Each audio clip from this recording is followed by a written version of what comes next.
Well, I have friends who are Trinitarians, but they will deny the doctrine of the processions because they think that it implies subordination.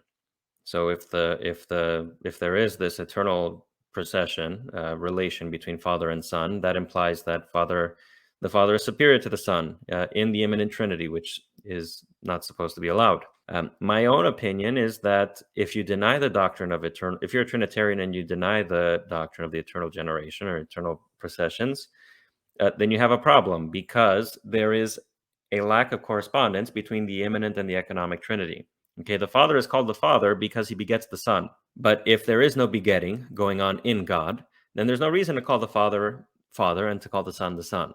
All right, these would be strictly economic titles rather than immanent titles. So in God and himself, there is no Father and Son. It's only in history that you have a Father and a Son because the Father begets the Son in history. But if you don't have this same begetting taking place somehow in the immanent Trinity in eternity, then you don't have a reason to call one Father and one Son. You would rather have just three brothers because no one begets another one. They just all coexist equally. So on the one hand, I can understand the necessity of the doctrine of eternal generation for the doctrine of the Trinity. The doctrine of the Trinity basically is a matter of reasoning from history to eternity. You look at the way Father, Son, and Holy Spirit relate in history, the way that the Bible talks about them, and then you extrapolate from that some sort of analogous relation between these persons in the immanent Trinity in eternity.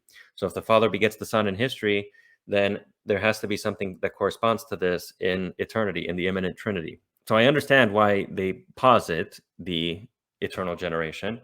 On the other hand, there are arguments against it because fatherhood and sonhood imply subordination, not equality, right? The Father is superior to a Son. And so if you say that there is fatherhood and sonhood in the immanent Trinity in all eternity, then you have subordination within God. And this is problematic for some people as well. This is a problem for Trinitarians. It's their problem to deal with this stuff and to figure it all out. I don't know that I would. I mean, my own opinion is that there is no such thing as eternal generation. So I agree that it's a theological fiction. Whether it's a philosophical absurdity is another matter. I do think that this notion of eternal generation is arguably incompatible with classical doctrines like the doctrine of divine simplicity.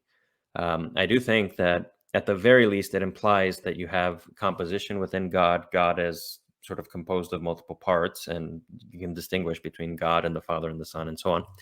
So I think that eternal generation is incompatible with the doctrine of divine simplicity, which is a Catholic doctrine, and classical theologians all held to it.